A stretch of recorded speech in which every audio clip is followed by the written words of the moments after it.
Hello, my dear students. I welcome you all for my channel Science with Yelil.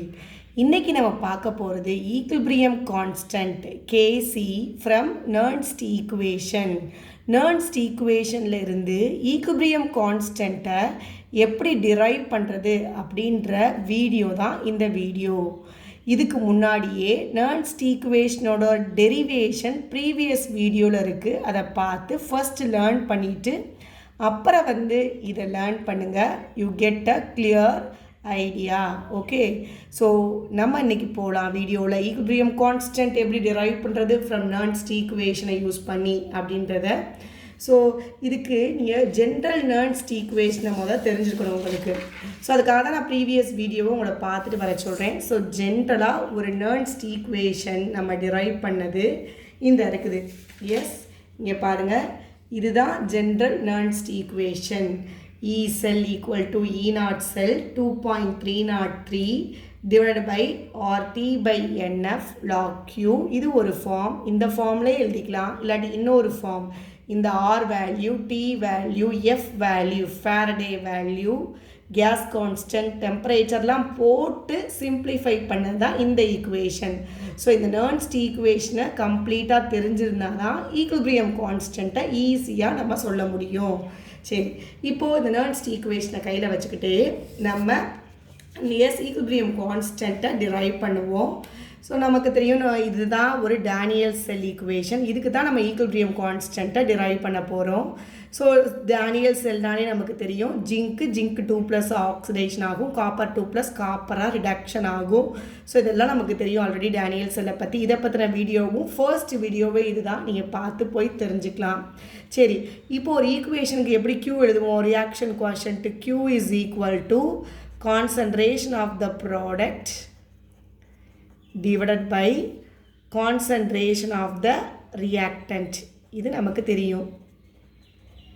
இதுதான் Kcயும். So Kc எழுத சொன்னாலும் இப்படி தான் நம்ம எழுதுவோம், ஞாபகம் வச்சுக்கணும். ஈக்குலிபிரியம் கான்ஸ்டன்ட்டு கான்சன்ட்ரேஷன் டேர்மில் எழுதுனாலும் இப்படி தான் எழுதணும்.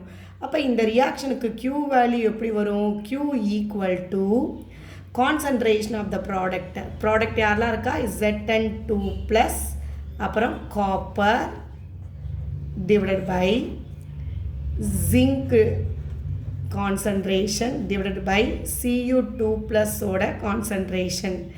இங்கே இந்த சாலிட் ஸ்டேட்டில் உள்ள Cuவும் தென் ஜிங்க்கும் பார்த்திங்கன்னா அதோட கான்சன்ட்ரேஷன் எப்பயுமே 1 யூனிட்டி. ஸோ அதனால் இதோட கான்சன்ட்ரேஷன் யூனிட்டி, இதோட கான்சன்ட்ரேஷனும் யூனிட்டி. ஸோ அதனால நம்ம இதை ரெண்டையும் லீவ் பண்ணிவிட்டு Qவை எப்படி மட்டும் நம்ம எடுத்துக்கலாம்? Concentration of zinc 2+ divided by concentration of Cu2+. இதை மட்டும் நம்ம எடுத்துக்கலாம். பிகாஸ் சாலிட் ஸ்டேட்டில் இவரோட கான்சன்ட்ரேஷன் 1. ஓகேங்களா? ரைட். ஸோ அதனால் Q வேல்யூ என்னவோ அதுதான் Kc வேல்யூவும். இதையும் ஞாபகம் வச்சுக்கணும். இப்போ நம்ம general form of the Nernst equation எடுத்துக்கிடுவோம். இதுதான் general form of Nernst equation. இதை நம்ம இங்கே இருக்கிற டேனியல் செல்லுக்கு அப்ளை பண்ண போகிறோம். ஸோ ஃபஸ்ட்டு ஃபார்ம் எடுத்துக்கிடுவோம். What is the first form of Nernst equation? That is E cell equal to E naught cell minus 2.303 RT by NF log Q. Right. So இதுதான் first form of Nernst equation. So இதில் நமக்கு தெரியும், இந்த ஈக்குவேஷனில் என்னோட value என்னது? What is the N value? N value is nothing but 2, number of electrons 2. Q value நம்ம கண்டுபிடிச்சி வச்சுருக்கோம். தென் இந்த ரியாக்ஷனில் E செல்லோட வேல்யூ 0 அப்படின்னு சொல்கிறாங்க. ஏன் E செல்லோட வேல்யூ 0? ஏன்னா இந்த ரியாக்ஷன் ஸ்டார்ட் பண்ணோன்னே ஜிங்க் 2+ ஓட கான்சன்ட்ரேஷன் இன்க்ரீஸ் ஆகிட்டே வருமா. ஸோ ரியாக்ஷன் நடக்க ஜிங்க் 2+ ஓட கான்சன்ட்ரேஷன் என்ன ஆகும்? இன்க்ரீசஸ். ஓகே, ஜிங்க் 2+ ஓட கான்சன்ட்ரேஷன் இன்க்ரீஸ் ஆகிட்டே வருமா. copper 2 plus ஓட concentration Cu2 plus ஓட concentration decrease ஆகிட்டே வருமா ஓகேங்களா அந்த ரியாக்ஷனில் ஜிங்க் 2 ப்ளஸோட கான்சன்ட்ரேஷன் இன்க்ரீஸ் ஆகுது ப்ராடக்ட் ஃபார்ம் ஆகிட்டே இருக்கும் ரியாக்டன்ட் குறைஞ்சிக்கிட்டே இருக்குது அதனால் Cu2 ப்ளஸோட கான்சன்ட்ரேஷன் டிக்ரீஸ் ஆகுது Zn2 ப்ளஸோட கான்சன்ட்ரேஷன் இன்க்ரீஸ் ஆகுது ஒரு ஸ்டேஜில் பார்த்தோம்னா அங்கே no change in concentration no change in concentration ஒரு ஸ்டேஜில் அட் எ ஸ்டேஜ் ஒரு ஸ்டேஜில் no change in concentration of zinc 2 plus அப்புறம் copper 2 plus ஸோ இவங்க ரெண்டு பேரோட கான்சன்ட்ரேஷனுமே ஒரு ஸ்டேஜில் நோ சேஞ்ச் எந்த சேஞ்சும் இல்லாமல் இருக்குது அதே நேரத்தில் இப்போ நம்ம இந்த ரியாக்ஷன் நடக்கும்போது பார்த்தா வோல்ட் மீட்டரில் ரீடிங் குறைஞ்சிக்கிட்டே வரும் டிக்ரீஸ் ஆகிட்டே வரும் வோல்டேஜ் ஆனால் இந்த ஸ்டேஜ் கான்சன்ட்ரேஷனில் சேஞ்ச் இல்லாமல் இருக்குது பார்த்தீங்களா இந்த ஸ்டேஜில் பார்த்தீங்கன்னா வோல்ட் மீட்டரில் 0 வோல்ட்டாக இருக்கும் ஞாபகம் வச்சுக்கணும் சரிங்களா அப்போ ரியாக்ஷன் ஸ்டார்ட் ஆனோடனே ஜிங்க் 2 ப்ளஸோட கான்சன்ட்ரேஷன் இன்க்ரீஸ் ஆகிட்டே இருக்குது காப்பர் 2 ப்ளஸோட கான்சன்ட்ரேஷன் டிக்ரீஸ் ஆகிட்டே இருக்குது வோல்ட் மீட்டர்லேயும் ரீடிங் வந்து குறைஞ்சிக்கிட்டே இருக்குது பட் ஒரு ஸ்டேஜில் பார்த்தோம்னா கான்சன்ட்ரேஷனில் நோ சேஞ்ச் இவங்க ரெண்டு பேரோட கான்சன்ட்ரேஷனும் அந்த நேரத்தில் வோல்ட் மீட்டர் ரீடிங் பார்த்தாலும் 0 வோல்ட்டாக இருக்குது ஓகேங்களா ஸோ இப்படி இந்த 0 வோல்ட்டாக காமிக்கும் போது நோ சேஞ்ச் இன் கான்சன்ட்ரேஷனாக இருக்கும்போது தான் அங்கே என்ன அட்டைன் ஆயிடுச்சு ஈக்குலிபிரியம் இஸ் அட்டைன்டு ஸோ இந்த ஈக்குலிபிரியம் ஸ்டேஜில் தான் நம்ம நர்ன்ஸ்ட் ஈக்குவேஷனை அப்ளை பண்ணுறோம் EQM is nothing but equilibrium so equilibrium ஸ்டேஜில் தான் நம்ம நர்ன்ஸ்ட் ஈக்குவேஷனை அப்ளை பண்ண போகிறோம் சரி அப்போது ஈக்குலிபிரியம் ஸ்டேஜில் நம்ம நர்ன்ஸ்ட் ஈக்குவேஷனை அப்ளை பண்ண போகிறோம் அப்ளையிங் நர்ன்ஸ்ட் ஈக்குவேஷன் ஸோ என்னெல்லாம் நம்ம அப்ளை பண்ண போகிறோம் என்னோட வேல்யூ 2 நோ செல்லோட வேல்யூ பிகாஸ் வோல்ட் மீட்டரில் 0 காமிக்குது செல்லோட வேல்யூ 0 நோ Qவோட value concentration of zinc 2 plus by concentration of Cu2 ப்ளஸ்னு சப்ஸ்டியூட் பண்ண போகிறோம் அப்போ இந்த ஈக்குவேஷன் 1ன்னு வச்சுக்கிடுவோம் ஸோ ஈக்குவேஷன் 1ல் தான் சப்ஸ்டியூட் பண்ண போகிறோம் substitute in equation 1 so equation 1ல் தான் இது எல்லாத்தையும் நான் சப்ஸ்டியூட் பண்ண போகிறேன் அப்போ சப்ஸ்டியூட் பண்ண ஈக்குவேஷன் 1ல் செல் வேல்யூ வந்து 0 equal to E0 cell minus 2.303 RT by எண்ணுக்கு பதிலாக 2F லாக் Qவோட வேல்யூ என்னது ஜிங்க் 2 ப்ளஸோட கான்சன்ட்ரேஷன் டிவைடட் பை காப்பர் 2 ப்ளஸோட கான்சன்ட்ரேஷன் ஸோ நர்ன்ஸ்ட் ஈக்குவேஷனை அப்ளை பண்ணியாச்சு இது மைனஸில் இருக்கிற அந்த பக்கம் கொண்டு போயிடுவோம் அப்போ E0 sell equal to 2.303 RT by 2F log of concentration of zinc 2 plus divided by concentration of Cu2 plus இப்படி எழுதிக்கலாம் நம்ம சரிங்களா ஸோ எழுதிட்டோம் ரைட் ஸோ இதுக்கப்புறம் என்ன பண்ண போகிறோம் நம்ம அப்படின்னா இந்த ஃபார்மில் மட்டும் இல்லாமல் இன்னொரு ஃபார்ம் ஆஃப் த நர்ன்ஸ்ட் ஈக்குவேஷனையும் நம்ம எடுத்துக்கலாம் அதுக்கு முன்னாடி அந்த இன்னொரு form of the Nernst equation என்னென்னு பார்த்துருவோம் ஸோ இன்னொரு form of the Nernst equation என்ன அதுதான் இங்கே இருக்குது E cell equal to E0 cell 0.0591 divided by N log Q so இதை நம்ம எடுத்துக்கலாம் ஸோ அப்போது E cell equal to E0 cell minus 0.0591 divided by N log Q is nothing but concentration of zinc 2 plus divided by concentration of Cu2 plus ஓகேங்களா so எழுதியாச்சு தான் general form of the another one equation இங்கே நம்ம வந்துட்டு இதை apply பண்ணிட்டோம் இங்கே டேரெக்டாக அப்ளை பண்ணியாச்சு அதே மாதிரி இங்கே வந்துட்டு ஜிங்க் 2 ப்ளஸில் வந்து நம்பர் ஆஃப் எலக்ட்ரான்ஸ் வந்து 2 அதையும் போட்டாச்சு ஓகேங்களா போட்டாச்சு அதில் என்ன விஷயம்னா R value T value F வேல்யூலாம் சப்ஸ்டியூட் பண்ணதுக்கப்புறம் தான் இந்த வேல்யூ வந்துருச்சு போட்டாச்சு. What about KC? KC is nothing but concentration of zinc 2+ divided by concentration of Cu2+. நமக்கு தெரியும் இது. ஸோ இதை போய் இங்கே சப்ஸ்டியூட் பண்ணுவோம். அப்போ E cell equal to E0 cell minus 0.0591 divided by 2 log of இது என்ன வச்சுக்கலாம் கேசி. ஓகேங்களா? ஸோ E cell தான் நமக்கு 0ன்னு இருக்குல்ல, அதையும் நம்ம சப்ஸ்டியூட் பண்ணியிருக்கணும். ஸோ இங்கே நமக்கு என்ன வேல்யூ வரும்? 0.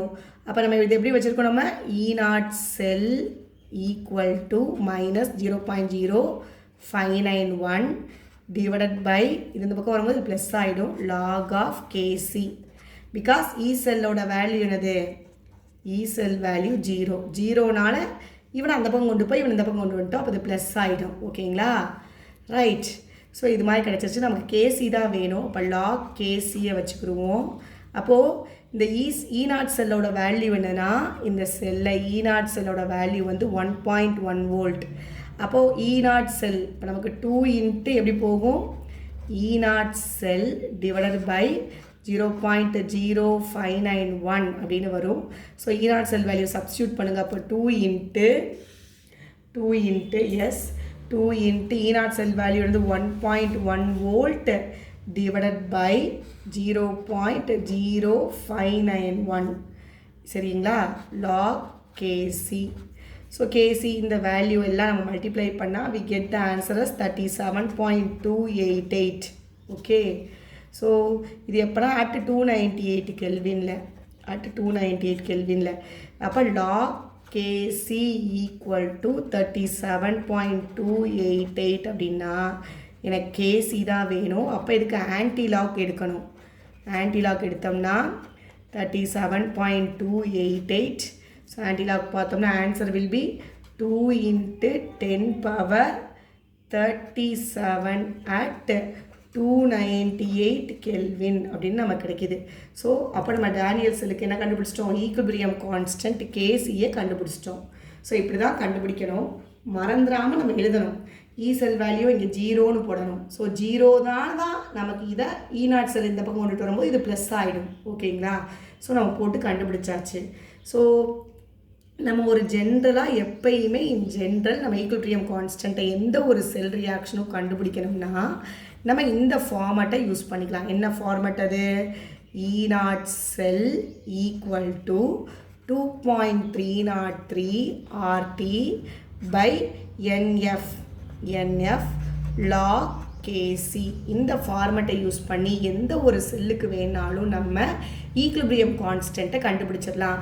இந்த ஈக்குவேஷன் எதெல்லாம் ரிலேட் பண்ணுது? ஈக்குலிபிரியம் கான்ஸ்டன்ட்டையும் அதே மாதிரி ஸ்டாண்டர்டு எலக்ட்ரோடு பொட்டன்ஷியல் ஆர் செல் பொட்டன்ஷியலை இந்த ஈக்குவேஷன் ரிலேட் பண்ணுது. ஓகே. ஸோ இப்படி தான் நெர்ன்ஸ்ட் ஈக்குவேஷனை யூஸ் பண்ணி கேசி வேல்யூவை கண்டுபிடிக்கணும். எந்த செல்லுக்கு வேணாலும் கண்டுபிடிக்கலாம். எஸ், திரும்ப ஒருக்க பார்ப்போம். பாருங்கள், நம்ம ஒரு டேனியல் செல்லுக்கு தான் ஈக்குலிபிரியம் கான்ஸ்டன்ட் கண்டுபிடிக்க போகிறோம். டேனியல் செல்னால் நமக்கு தெரியும், இதுதான் டேனியல் செல்லோட ரெப்ரசன்டேஷன். ரைட். இப்போது இந்த ரியாக்ஷனில் ஜிங்க் 2+ கான்சன்ட்ரேஷன் இன்க்ரீஸ் ஆகிட்டே வருதான், காப்பர் 2+ஓட கான்சன்ட்ரேஷன் டிக்ரீஸ் ஆகிட்டே வருதான். அந்த நேரத்தில் வோல்ட் மீட்டரில் ரீடிங்கும் டிக்ரீஸ் ஆகிட்டே வருது, வோல்ட் ரீடிங்கும் டிக்ரீஸ் ஆகிட்டே வருது. கொஞ்ச நேரத்தில் ஒரு ஸ்டேஜில் பார்த்தோம்னா கான்சன்ட்ரேஷனில் சேஞ்சே இல்லாமல் இருக்கான். ஜிங்க் 2+ஓட கான்சன்ட்ரேஷன்லையும் Cu2+ஓட கான்சன்ட்ரேஷன்லையும் அந்த நேரத்தில் வோல்ட் மீட்டர் ரீடிங் பார்த்தோம்னா 0வாக இருக்கான்.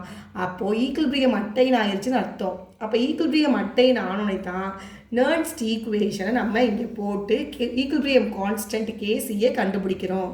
சரிங்களா? ஸோ நமக்கு தெரியும் Q இது கண்டுபிடிச்சிக்கலாம். ப்ராடக்டோட கான்சன்ட்ரேஷன் ரியாக்டண்டோட கான்சன்ட்ரேஷன் போட்டுட்டு Q என்னவோ அதுதான் கேசி. இதை நம்ம சைடில் கண்டுபிடிச்சி வச்சுக்கலாம். அப்போது நெர்ன்ஸ்ட் ஈக்குவேஷன் அப்ளை பண்ணணும்னா நெர்ன்ஸ்ட் ஈக்குவேஷனில் என்னோட வேல்யூ 2, E செல் வோல்ட் மீட்டர் ரீடிங் 0னால இது 0, Q வேல்யூலாம் சப்ஸ்டியூட் பண்ணணும் நெர்ன்ஸ்ட் ஈக்குவேஷனில். இது முடிஞ்சு. இதுக்கப்புறம் செகண்ட் ஃபார்ம் ஆஃப் ஈக்குவேஷனை எடுத்தும் நம்ம சப்ஸ்டியூட் பண்ணிக்கலாம். அதுதான் இங்கே சப்ஸ்டியூட் பண்ணி காமிச்சிருக்கேன். இங்கே Qன்னு வரும். Qக்கு தான் நம்ம யாருன்னு Qவை சப்ஸ்டியூட் பண்ணிட்டோம். E செல்லோட வேல்யூ 0னால இது 0. அப்போ என்ன செஞ்சுக்கலாம், நம்ம இதை இந்த பக்கம் கொண்டு போய்க்கலாம். E0 செல் இந்த பக்கம் வந்துடும். அப்போ ப்ளஸ் சைன் மாறிடும். அப்போ log KC ஈக்குவல் டு இதுதான் வேணும். அப்போ இவங்க எல்லாத்தையும் 2 கீழே இருக்குது, மேலே கொண்டு போகணும். இவன் மேலே இருக்கான், கீழே வரணும். போட்டாச்சு. E0 செல் வேல்யூ வந்து 1.1 வோல்ட். அதையும் சப்ஸ்டியூட் பண்ணியாச்சு. கண்டுபிடிச்சோம்னா ஒரு ஆன்சர் வருது. அது log KC ஈக்குவல் டு, எனக்கு KC தான் வேணும். இப்போ ஆன்டி லாக் கண்டுபிடிக்கணும். கண்டுபிடிச்சிட்டோம். அப்போது ஜென்ரலாக அப்போ இது மாதிரி கேசி வேல்யூவை நம்ம டேனியல் செல்லுக்கு கண்டுபிடிச்சிட்டோம். அப்போ ஜென்ரலாக எந்த ஒரு செல் ரியாக்ஷன் கொடுத்தாலும் இந்த ரியாக்ஷனை யூஸ் பண்ணி, இந்த general form of the use பண்ணி நம்ம கேசி வேல்யூவை கண்டுபிடிச்சிக்கலாம். இந்த ரியாக்ஷன் எதை ரிலேட் பண்ணுது, ஈக்குலிபிரியம் கான்ஸ்டன்ட் கேசியையும் standard electrode potential standard cell பொட்டன்ஷியலையும் ரிலேட் பண்ணுது. ஸோ இதுதான் உங்கள் புக்கில் பேஜ் நம்பர் 39 உள்ள equilibrium constant with Nernst equation. So இதை தரோவாக பார்த்து லேர்ன் பண்ணிக்கோங்க. ஓகேங்களா? இதுக்கு முன்னாடி நெர்ன்ஸ்ட் ஈக்குவேஷனோட டெரிவேஷனை பார்த்துக்கோங்க. அப்படின்னா தான் உங்களுக்கு யூஸ்ஃபுல்லாக இருக்கும். லைக் பண்ணுங்கள், கமெண்ட் பண்ணுங்கள், ஷேர் பண்ணுங்கள், சப்ஸ்கிரைப் பண்ணுங்கள். தேங்க்யூ.